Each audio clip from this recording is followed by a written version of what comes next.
I suppose my earliest memories, they're all just tied up with being part of a happy family home, a comfortable, pleasant place to be. And of course, the older I get, the more I think that the memories was always sunshine. It's funny how you do feel that. I think my earliest conscious memory is of my second birthday and the birthday cake, which I carried around everywhere. It must have been worn out before we ever got to eat it. I was 2 years old, and I think that I can remember it. I can also remember riding my trike around that veranda, the large return veranda, and it's just a picture of farm life, I suppose, of hens in the background and the sheep and cows as a part of ordinary daily life, and feeding hens and people going out to milk cows and separating milk in the dairy, which had recently been built, as I understand it, when I think back on it. And my parents, of course, were older. They were older than nearly anybody else's parents. My father was 56 and my mother was 37. And it seemed old, especially when you went to school functions and other people's parents were quite a lot younger. And I realised when I actually saw Hayden with Hannah that that's how my father had always behaved towards me. And so he behaved like a grandfather rather than a father. Of course, he was inordinately proud to be a father at 56. He'd waited a long time to be a father. He had been married before and he'd had no children.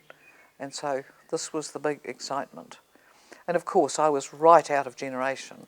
I was only a third generation New Zealander, though my grandfather had come to New Zealand in 1858, and had been born in 1835, exactly 100 years before me.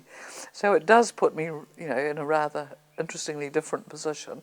All my cousins were older than my mother on my father's side of the family, though on my mother's side it was different. She may have been 37 when I was born, but her sisters had not been married much earlier, and the cousins were more or less of the same age. And so that was the family in which I found myself. Lots of family members, cousins, lots of people. Kinloch was a centre of hospitality. People came to stay all the time. We met so many interesting people in the course of our lives that we just took that for granted. I thought that that's how everybody grew up and had no idea that this was different. My mother had carried on the tradition of hospitality that Dad's first wife, Emily, had begun. Emily was her cousin, and she had actually been at Dad and Emily's marriage in 1909. It was her turn to go to a wedding, and so she was present, which must have been a really strange sort of sensation. I think it was 24 years later that she married Dad, and I read her obituary. Somebody gave me her obituary that had been published, Emily's obituary that had been published in the Methodist Times, and it could have been my mother. It sort of astonished me how like my mother Emily obviously had been, and some of the family members would say that too. And so there I was. I think one of the things I didn't appreciate till I was older was that, of course, I was born into a very secure environment. My father was a successful farmer. My mother was a trained nurse.